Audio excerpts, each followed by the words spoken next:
Votre formateur pour les modules 2 à 5 est Mathieu Hudon. Il est expert en stratégie de recrutement, attraction de talent et ressources humaines.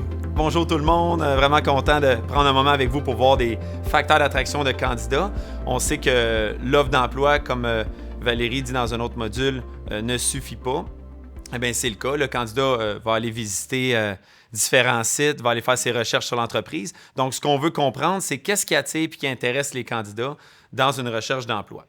Alors, ce qu'on va voir ensemble dans le module 2, d'abord, c'est l'image de l'entreprise. On va faire un petit retour sur ce niveau-là. Ensuite de ça, le rayonnement en ligne. Comment est-ce qu'il est perçu par les candidats l'entreprise? Et les salaires et avantages sociaux, aussi appelés la rémunération globale. Donc, on va voir l'ensemble des avantages qui sont promis ou qu'est-ce qu'on peut offrir de plus que le salaire.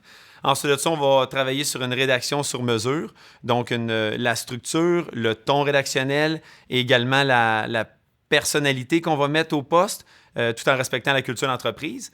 Ensuite de ça, on va voir au point 5 une stratégie de diffusion adaptée. Donc, où est-ce qu'on va promouvoir l'offre d'emploi, où est-ce qu'on va la mettre en ligne. Et le point 6, bien, les employés et les candidats sont un levier à l'attraction. Donc, on va voir comment est-ce qu'on peut créer des ambassadeurs avec le temps. D'abord, pour l'image de l'entreprise, bien, dans l'autre module, Valérie l'a bien expliqué, l'image de marque et la marque employeur. Ce qu'on veut comprendre au niveau du positionnement sur le marché, c'est comment est-ce que les candidats vont voir l'entreprise quand ils vont faire la recherche d'emploi. Donc, sur quoi ils vont se baser. Et bien sûr, les valeurs, la mission et la vision de l'entreprise. Il faut juste comprendre que quand un candidat accepte le poste, il accepte aussi les valeurs de l'entreprise, il endosse l'image de marque et la mission et la vision de l'entreprise. Pour le rayonnement en ligne, bien, l'univers de votre marque se propulse sur le web et aussi sur place. Et il y a des sites d'évaluation que les employés, les anciens employés, les candidats ou les gens qui s'intéressent à votre entreprise vont pouvoir aller faire même sans nécessairement vous consulter, faire des évaluations, entre autres sur Google My Business et sur Glassdoor. Donc ça, c'est important d'ouvrir, et il y a différents autres sites aussi, mais c'est important d'ouvrir la possibilité aux gens de s'exprimer. Puis on va voir plus tard pourquoi c'est une bonne nouvelle. Il y a les pages vitrines également de l'entreprise. Par exemple, Indeed, Jobilico, où c'est comme si le site où ce que vous pouvez afficher va également vous donner une page d'entreprise que vous allez pouvoir parler de l'entreprise, parler justement de la mission, parler de l'importance pour vous du processus de recrutement.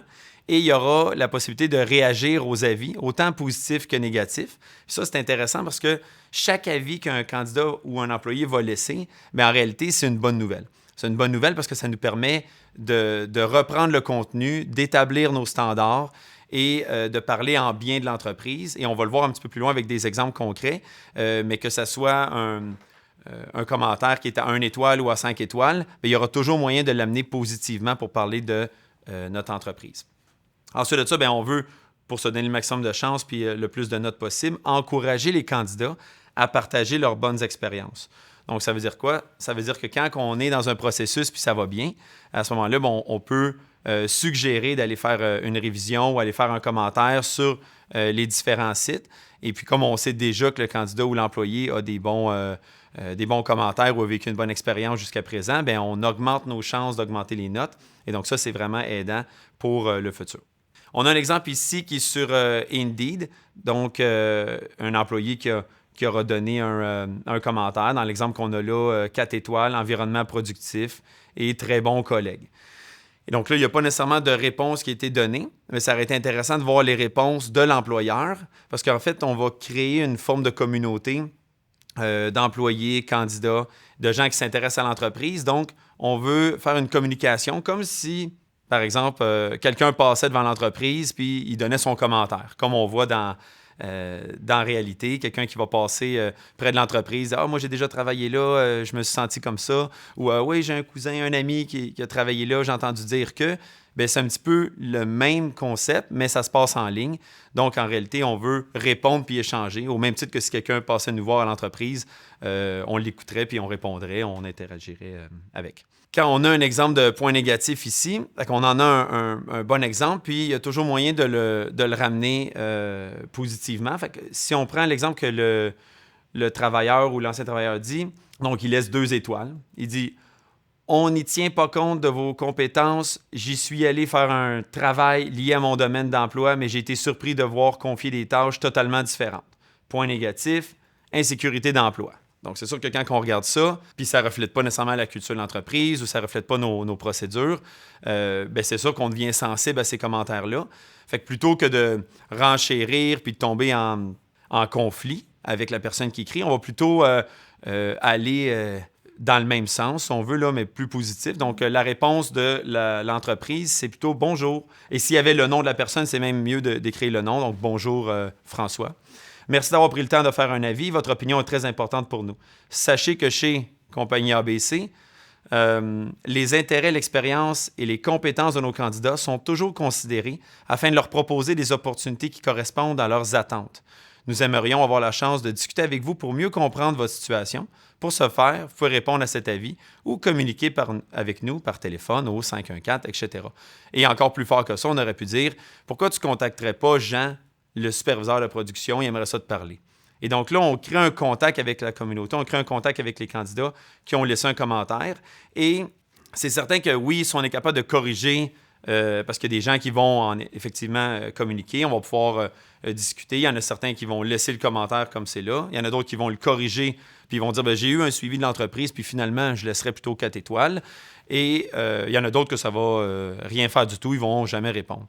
L'important, c'est surtout pour les gens qui arrivent pour la première fois sur la page de l'entreprise.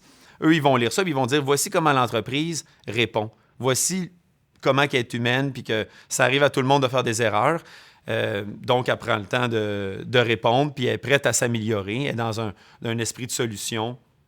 C'est ça qu'on veut présenter aux futurs candidats. Donc oui, idéalement, on veut régler la situation actuelle, mais le plus important, c'est surtout de faire valoir qu'est-ce qui est important pour l'entreprise, de ne pas laisser un commentaire sans réponse. Le troisième point qu'on parlait tantôt, les avantages sociaux et les salaires. C'est sûr qu'on va y aller un petit peu plus en détail sur la portion analyse, mais une question que je peux poser, que vous posez ici, qui vous informe des variations dans le marché?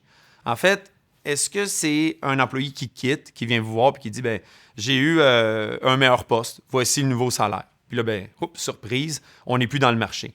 Ou c'est plutôt quand vous faites une rencontre annuelle avec l'employé, puis vous attendez à prendre un café, genre « Hey, c'est le fun de travailler ensemble, on est content de ton travail. » Puis la personne vous informe « Oui, mais j'aimerais ça une augmentation de 10, 20 000 peut-être, des fois, là, ça peut aller vite, ou 5, 10 $ de l'heure. » Et là, on est surpris parce qu'on ne connaissait pas vraiment le marché ou les changements qu'il y a eu. Est-ce que c'est vos employés ou les candidats qui vous informent, ou c'est vous qui êtes en avant de la balle, là, dans le sens où vous faites une vigie en amont, capable d'aller voir qu'est-ce qui s'offre sur le marché, qu'est-ce que les compétiteurs vont offrir également pour un poste similaire. Puis, ça va vous positionner par rapport à l'expérience des candidats et des employés sur ça serait quoi le salaire ou l'échelle salariale qui ferait du sens, tout en respectant votre équité salariale là, qui était déjà mise en place. Le point 4, une rédaction sur mesure, on va le voir vraiment en détail, mais l'idée derrière ça, c'est vraiment d'avoir une rédaction qui est personnalisée au poste, qui représente bien l'entreprise par rapport à la culture également, et qui est surtout complète en information. Donc, les gens qui vont voir le poste, qui vont, avant d'appliquer, veulent avoir assez d'informations. S'ils hésitent, c'est possible qu'ils vont passer littéralement par-dessus. Le point 5, stratégie de diffusion adaptée, comme on a vu un petit peu plus tôt, qu'on va voir en détail finalement là, dans un autre module. La stratégie de diffusion, c'est de dire, on a beau faire la meilleure annonce, au final, si on la partage avec personne, on n'aura pas d'application. Puis l'objectif, c'est vraiment d'aller chercher des gens qui appliquent et qui sont qualifiés puis qui ont une envie de travailler chez nous. Et finalement, on va terminer avec, comme on disait tantôt, le dernier module, pour les employés et les candidats qui sont un levier à l'attraction. Donc, ce n'est pas nécessairement quand on a un poste d'ouvert qu'on met tout le processus en branle. C'est un processus d'attraction, d'acquisition, de rétention qui est constant, qui est continu, qui est en amélioration continue. Donc, on va voir comment est-ce qu'on peut utiliser ça comme levier pour les futures applications.